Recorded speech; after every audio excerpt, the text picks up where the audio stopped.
ಇಬ್ಬರ ಅಂತಲ್ಲ, ಅವಾಗ ಸರ್ಕಾರದಿಂದ ನನಗೆ ವಿಶ್ವಾಸ ಸಿಗ್ತೈತಿ. ನನಗೆ ತುರ್ತವಾಗಿ ನನಗೆ ಏನು ಬೇಡಿಕೆ ಇತ್ತು, ಉಪಮುಖ್ಯಮಂತ್ರಿಗಳು ಕೂಡ ನನ್ನ ಜೊತೆ ಮಾತಾಡಿದರು, ಗಮನಕ್ಕೆ ತಂದರು. ಎಚ್ ಕೆ ಪಾಟೀಲ್ ಸಾಹೇಬರು ವಿಶೇಷವಾದ ಕಾನೂನು ಸಚಿವರು, ಇದಕ್ಕೆ ಯಾವ ರೀತಿ ಸ್ಪಂದಿಸಬೇಕಂತ ಅವರು ಕೂಡ ನನ್ನ ಜೊತೆ ಮಾತಾಡಿ ಆ ಒಂದು ಕಾಯ್ದೆ ನಮ್ಮದೇನು ಬೇಡಿಕೆ ಇತ್ತು, ಯಾವ ರೀತಿ ಮಾಡಬೇಕು, ಅದಕ್ಕೆ ಸಂಘ ಸಂಸ್ಥೆಗಳು ಎಲ್ಲ ರಿಪೋರ್ಟನ್ನು ತರಿಸ್ಕೊಂಡು ನಮ್ಮದೇ ಬೇಡಿಕೆ ಕೂಡ ತರಿಸ್ಕೊಂಡು ಇವರು 4ನೇ ದಿವಸಕ್ಕೆ ನಮಗೆ ತುರ್ತವಾಗಿ ಆದೇಶನ ಮಾಡ್ತಾರೆ. ನಾವು ಏನು ಬೇಡಿಕೆ ಇಟ್ಟಿದ್ವಿ, ಫಾಸ್ಟ್ಯಾಗ್ ಇದನ್ನು ಒಬ್ಬಂತ ಬಂಧಿಸಿದ್ದಾರೆ, ಅದ್ರ ಜೊತೆಗೆ ವಿಶೇಷ ಕೋರ್ಟ್ ಬೇಕು ಅಂತ ಕೇಳಿದ್ವಿ. ತಕ್ಷಣ ಕಾನೂನು ಸಚಿವರು ಮತ್ತು ಮುಖ್ಯಮಂತ್ರಿಗಳು, ಜಿಲ್ಲಾ ಉಸ್ತುವಾರಿ ಸಚಿವರು ಮತ್ತೆಲ್ಲ ಶಾಸಕರು ಸೇರಿ ಒತ್ತಾಯ ಮಾಡಿ ಎಲ್ಲರೂ ಇದಕ್ಕೆ ಭಾಳ ಅನೇಕ ಮಂದಿ ಕೂಡ ಚರ್ಚೆ ಮಾಡಿ ಅದನ್ನೇ ಮಾಡಿಕೊಟ್ಟಿದ್ದಾರೆ. ಅದಕ್ಕೆ ನಾನು ಸ್ವಾಗತ ಅನುಭವಿಸ್ತೀನಿ. ಅದಕ್ಕೆ ಮಾಡಿದ್ದಕ್ಕೆ ಕೂಡ ನಾನು CM ಸಾಹೇಬರಿಗೆ, ಕಾನೂನು ಸಚಿವರಿಗೆ, ಎಲ್ಲ ಮಂತ್ರಿಗಳಿಗೆ ಕೂಡ ನಾನು ಅಭಿನಂದನೆ ಸಲ್ಲಿಸ್ತೀನಿ. ಒಂದು ವಿಶೇಷ ನ್ಯಾಯಾಲಯ ಫಾಸ್ಟ್ಯಾಗ್ ಕೋರ್ಟನ್ನು ರಚನೆ ಮಾಡಿದರು. ಮತ್ತು ಈ ತನಿಖೆಯನ್ನು ನನಗೆ ಎಲ್ಲೋ ಸ್ಥಳೀಯವಾಗಿ ಆಗಿದ್ದಕ್ಕೆ ನಾನು ಆವಾಗ ಸಿಟ್ಟಿನ ವೇಳೆಯಲ್ಲಿ ನಾನು ಹೇಳಿದೆ, ಅದನ್ನು ತಕ್ಷಣ ನಾನು CBI ಕೊಡಬೇಕಂತ ನಾನು ರೆಫರ್ ಮಾಡಿದೆ. CIDಗೆ ಕೊಟ್ಟು ಅದನ್ನು ಕೂಡ ಈಗ ADGP ಅವರು ಅನೇಕ ಮಂದಿ ನನ್ನ ಜೊತೆ ಸಂಪರ್ಕದಲ್ಲಿ ಅದನ್ನು ತನಿಖೆಯಲ್ಲಿ ಪ್ರಾರಂಭ ಮಾಡಿದ್ದಾರೆ.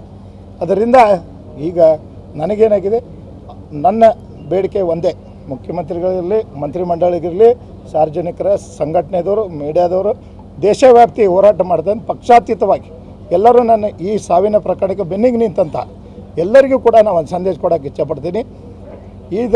ಈಗ ಸದ್ಯ ನಂದು ಬೇಡಿಕೆ ಕೂಡ ಇದೆ ಮುಖ್ಯಮಂತ್ರಿಗಳು ಕೂಡ ಮತ್ತು ಎಲ್ಲ ಮಂತ್ರಿಮಂಡಲ ಕೂಡ ಈ ಒಂದು ಪ್ರಕರಣದಲ್ಲಿ ತಾವೇನು ಒಂದು ಕಾನೂನು ರಚನೆ ಮಾಡಿರಿ ಬೇಕಂತ ಕೇಳೀನಿ, ಅದನ್ನೂ ಕೂಡ ಕೊಡಬೇಕು. ಈಗ ತೀವ್ರವಾಗಿ ಕೋರ್ಟನ್ನು ರಚನೆ ಮಾಡಿರಿ, ನಾನು ನಿಮಗೆ ಅಭಿನಂದನೆ ಸಲ್ಲಿಸ್ತೀನಿ. ಅದ್ರ ಜೊತೆಗೆ CBIಗೆ ಹಸ್ತಾಂತರ ಮಾಡಿರಿ, ಅದಕ್ಕೂ ಕೂಡ CID ಕೊಟ್ಟಿರಿ, ಅದನ್ನೂ ಕೂಡ ನನಗೆ ಏನು ಸಂತೋಷ ತಂದಿದೆ. ಆದರೆ ನನಗೊಂದು ಬೇಡಿಕೆ ಏನಂದರೆ, ಇದನ್ನು ಈಗ ಕೇಂದ್ರ ಉಸ್ತುವಾರಿ ನಮ್ಮ ರಾಜ್ಯದ ಸುರ್ಜೇವಾಲಾಜಿ ನಿನ್ನೆ ಬಂದು ಬ್ರೀಫಾಗಿ ಈ ಪ್ರಕರಣ ಯಾವ ರೀತಿ ಭೇದಿಸಬೇಕು ಎಲ್ಲ ತಮಗೆ ಮಾಧ್ಯಮ ಮುಖಾಂತರ ಹೇಳಿದರೆ, ನಮಗೂ ಕೂಡ ಹೇಳಿದ್ದಾರೆ 90 ದಿವಸಗಳಲ್ಲಿ ನ್ಯಾಯ ಕೊಡಿಸ್ತೇವೆ ಅನ್ನೋ ಮಾತು ಹೇಳಿದ್ದಾರೆ. ಭಾಳ ಲೇಟ್ ಅಂದರೆ 120 ದಿವಸ ಅಂತ ಹೇಳಿದ್ದಾರೆ. ಅದು ಗಲ್ಲು ಶಿಕ್ಷೆ ಅಂತ ನೇರವಾಗಿ ಹೇಳೋಗ್ಯದ. ನಾನು ಅದನ್ನು ದಿವಸ ಕಾಯ್ತಾ ಇದ್ದೀನಿ.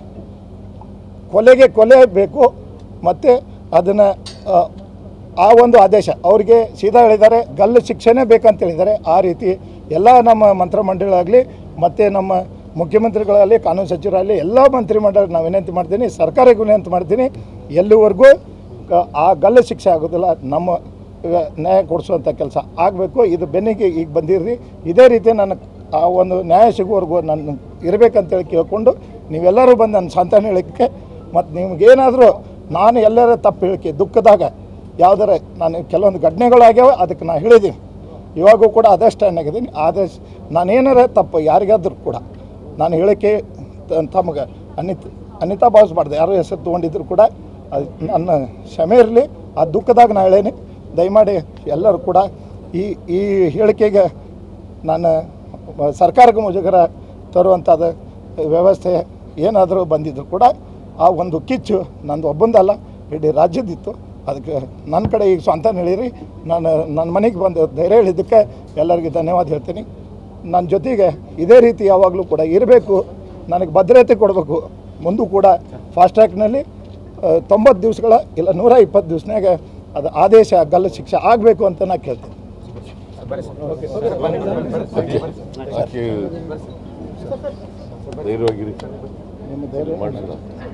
ಆದಷ್ಟು ಎಷ್ಟು ಜಾಗ್ರತೆ ಆಗುತ್ತೆ ಅಷ್ಟು ಜಾಗ್ರತೆ ಮಾಡಿಸೋಣ.